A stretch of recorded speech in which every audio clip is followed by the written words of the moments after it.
Scott Holliday here, and welcome back to Plus 2 Wrestling. On today's episode, we're going to spend a lot of time talking about Grand Slam Australia that AEW put on recently. And I just want to get ahead of something before I get into the meat of this, and that's the fact that AEW had a smaller ring. Now, a lot of people complained on X and Blue Sky about this, myself included. And I just want to say I'm not complaining because I think it's the reason that Buddy Murphy got hurt, or complaining because I think that it shows that AEW is cheap and didn't want to send the big ring all the way to Australia. I just think it's a very strange decision to have a smaller ring and not zoom in the hard cam. Normally when you shoot wrestling, you want the ring posts to be right on the edges of the screen. That's the perfect way to do it, is just to capture what's going on in the ring.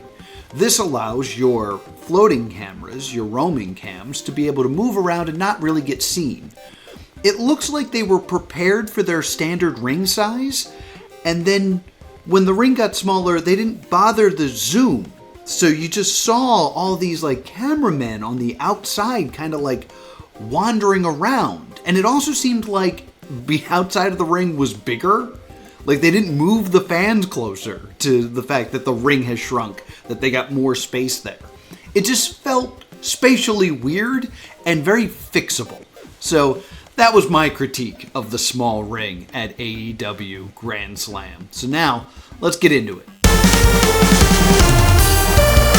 This very Saturday, February 22nd, at the ACX1 Studios in Atlantic City, New Jersey, it is the 26th anniversary of CZW. And there you will see two big returns in one match to the Combat Zone as Alex Colon battles Nick Gage. Plus, Tarzan Duran battles another returning face to the Combat Zone, the different boy, Jimmy Lloyd. Plus, Marcus Mathers will get his wish as he challenges Rich Swann. Plus, it is a WWE ID Showcase match as Zeta Steel battles Zara Zarker.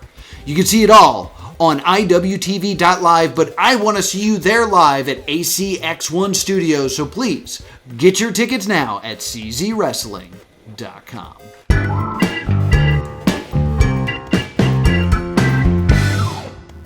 So as I jump on my soapbox here, I think back to Grand Slam, and I felt like at Grand Slam Australia, the path was very clear. They had a great opportunity to do something at Grand Slam, and I thought it was very obvious. In the main event, you have Toni Storm and Mariah May, and Toni Storm was clearly going to walk out of Australia as the AEW Women's Champion. On the other hand, you had Mercedes Moné fighting Harley Cameron, the hometown girl in her home country. And it seemed very obvious to me that Harley Cameron was going to walk away as the TBS champion. You had someone who was coming up that was rather new to the scene, that was really catching fire. The fans were really behind Harley Cameron. And then in her home country, we're going to be really, really behind Harley Cameron. And you got a pay-per-view coming up. You got Revolution. So you can very easily have Harley Cameron win the title here, and then do the rematch at Revolution. Then you can either just put the belt back on Moné and say, all right, well, she won the title, we've created a new star. Or you have Harley Cameron retain the title, she becomes a huge star, you've now made a new bankable star in your company, and you move Moné over to Toni Storm, because Toni Storm now needs new competitors to work with. But that didn't happen, now did it? Mercedes Moné once again retained the TBS Championship, and that has brought this to my attention. Today on my soapbox, I want to talk about the Mercedes Moné problem. The Mercedes Moné problem basically boils down to this. How do you use a name like Mercedes Moné? I'm not going to deny the fact that she is a huge star. She's also fantastic in the ring. She hasn't really gotten a chance to show that. Like, she's gotten off to kind of a slow start in having these really good matches, but she really proved herself with matches against people like Chris Statlander, and the most recent one with Harley Cameron was great. So you need to use Mercedes Moné in some way, especially because we know that Tony Khan is paying a pretty penny for her. Like, I don't know exactly how much she's making, but there was a lot of talk when she first came in that she wanted to be paid more than Charlotte Flair to come back to the WWE. I don't think that then turned into her taking a low ball offer from AEW. She needs to be a center point in AEW because you're spending a lot of money on her, she can work well in the ring, and she's got name brand value. So what do? How do we have a strong TBS title reign? And the problem breaks down, to my opinion, to three things. Number one, should seem obvious. Who beats Mercedes? So this might not happen for a while. This might be way down the road, but right now, Moné has a very long streak going with that TBS title. And whenever you have a streak in wrestling, you wonder who's going to be the one to beat it. I mean, we spent tons of time wondering who's going to be the one to stop the Undertaker's streak at WrestleMania, the Brock Lesnar title reign, the Roman Reigns title reign, heck, even the Master Lock Challenge. It always begs the question, who will be the one to end the streak? Who will be the one to take the title off of Moné? And if you look at who she's already beaten, there's not a lot of good options left. Like, in this TBS title run, she has already beaten Willow Nightingale, Sky Blue, Stephanie Vacuur, Shida, twice, Britt Baker, Emi Sakura, Queen Aminala, Chris Statlander, twice, Anna Jay, Yuka Sakazaki, and now Harley Cameron. That's a lot of the babyface AEW roster. Now, sure, maybe we can run back one of these. It would make sense for Willow to come back and try to take that title back. That makes sense. But if these are all the people that have already been defeated, who is left? Who is left to challenge Moné? Like, I know right now we're heading into Revolution, and Momo Watanabe is the next challenger, and I know of Watanabe. I'm not a huge, I won't say fan, I just not familiar with a lot of her work, but I know that she's a fantastic worker. I think it's going to be a great match. I don't believe that this is where Moné will be losing the title because Watanabe does not appear on AEW television.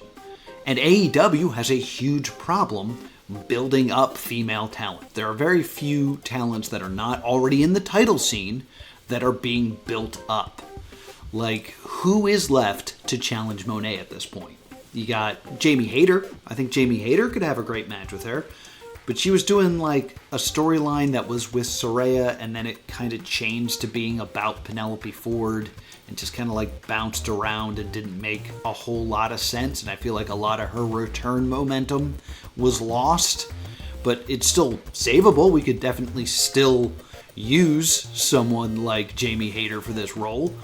Could be Thunder Rosa. Thunder Rosa has a lot of name value, and she also won that like street fight on pay-per-view recently. Hey, Scott, this is an older Scott. Sorry for the jump cut, because this is the Scott that has seen Dynamite where Chris Statlander fought Megan Bayne, and what happened? Like, Thunder Rosa comes out to kind of like break up the double team that Megan Bayne and Penelope Ford are laying on Chris Statlander, and they just kind of like shake a chair at one another, and the heels kind of stand in this like just go ahead and hit me pose, and Thunder Rosa's like I'm not allowed to murder you on television. And then like Penelope Ford just tries to take the chair away, and it made Thunder Rosa look bad. Made Megan and Penelope look bad. Like, I think they were trying to look tough, being like, I'm not afraid of you in your chair. But who does that serve? If the plan was Thunder Rosa, it's got to be on pause now, because we have to do a lot of rebuilding of Thunder Rosa after whatever that was. You also have Camille. Remember Camille? Like, she was the real tall girl that was like Moné's heavy, and then Moné fired her, and then I don't know. Like, it seemed to me like AEW's favorite story for the women's division is best friends that turn on each other, or the protege turning on the master. That's just their favorite storyline to do. So I was like, oh, I guess we're just getting that again. But then she's vanished for so long that if she were to return, I think a lot of people would forget who she is. So I feel like that doesn't make a lot of sense, and I feel like that storyline is going to be hard to revamp and rebuild and restart. You got Madison Rayne, who I didn't know was on the AEW's women's roster until I looked at their website. Madison Rayne's a name, that like a very interesting name, but she hasn't like been built. She's more of a backstage agent from what I understand, but it'd be an interesting match, but I don't think it's someone who can really take the title off of Moné. Maybe someone like out of left field that we haven't seen in the ring for a while. I think Ruby Soho could show up and take it. I think that's a possibility. Maybe, this is just my bingo card talking, Aubrey Edwards gets her title shot and goes after Moné. I think that would be a fun match. Or maybe we wait until Toni Storm is finished with the women's title and then goes over and fights Moné for the TBS title. I mean, there are other people on the roster as well that you could pick. You have like Abaddon, Deonna Purrazzo, Marina Shafir, Saraya, there's like past there, Taya Valkyrie, Serena Deeb. Those are all like interesting choices, but those are all heels right now. Like, you'd have to turn either one of them babyface, or you'd have to turn Moné babyface. Which is the next part of the problem. Part 2. She's a heel. Now, I think the fact that she's a heel makes sense. Don't get me wrong. I think you brought her in to finish the unfinished business between her and Willow Nightingale, who is one of the best baby faces on the roster, full stop. So you kind of have to make Moné a heel, because we're not going to boo Willow, because we love Willow Nightingale. So I think to turn Moné heel makes sense. There's just one major problem. Moné comes in, gets heat, talks all this trash about how no one's in her league. She's got all these titles. She does the dance and talks about how she is the greatest athlete to ever live. And then she has a match where she wrestles like a heel. She beats the hell out of the babyface. She hurts them. She gets the heat on them so that we can have the babyface comeback. This is just, standard structure of a match.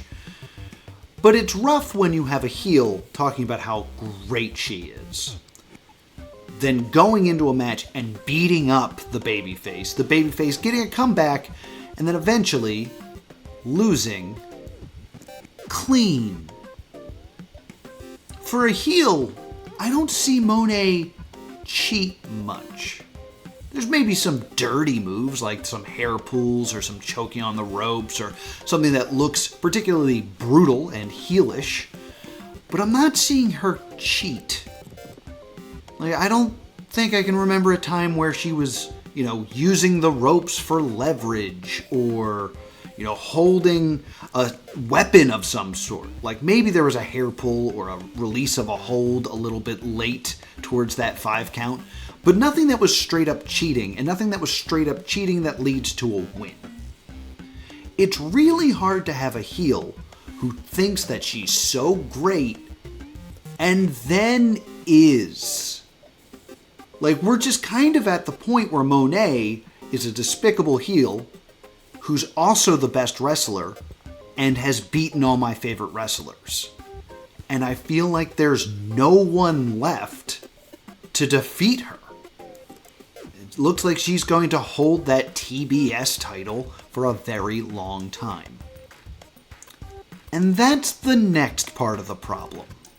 Part 3, the TBS Championship. So the one thing I've noticed that Moné always says when she talks about how great she is, how she's the CEO, how she's accomplished so much at such a young age, she always mentions that she's not just the TBS champion, but the greatest TBS champion of all time. And I find that wording to be a bit suspicious. Now, what my heart wants that to believe is that they are setting up for her to lose the title to Willow Nightingale, the former TBS champion. You can have Willow come out after a fine program with Marina Shafir, getting built up to come back and say, "You got lucky, Moné. I'm the greatest TBS champion. I want my title back." It makes perfect sense. I mean, technically they're 1-1.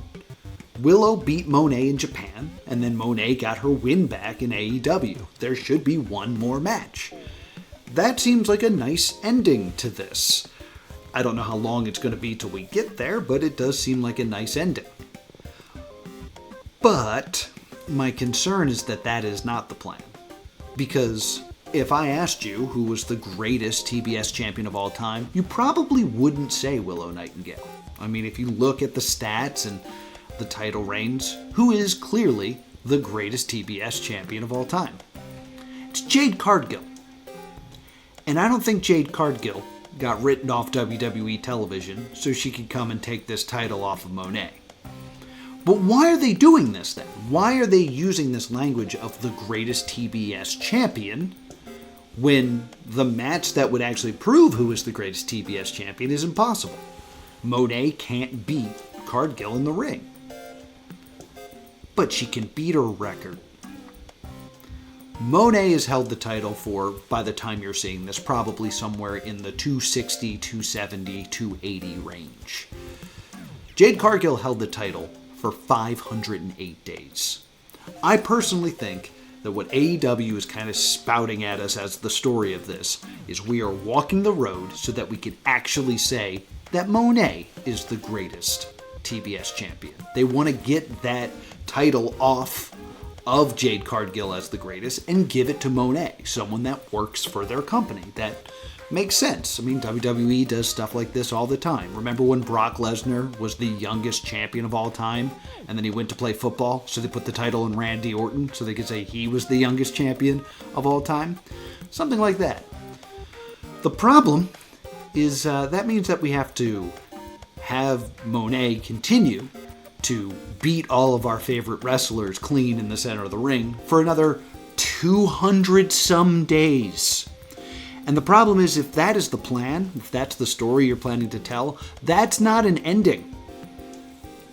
When Moné reaches day 509, she will continue to hold the title on 510, 511, 512. You still have to find that thing to end the story. You still have the same problems where she is continuing to beat all those people and you haven't built anyone credible enough to take the title off of her.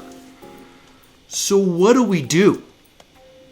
The only other option that I possibly see, and this is where I think we are going, not the Willow route, not the route that I want, is Moné is not just the greatest TBS champion, but she's also holding lots of titles. She's doing the title collecting thing. And you know what title she doesn't have?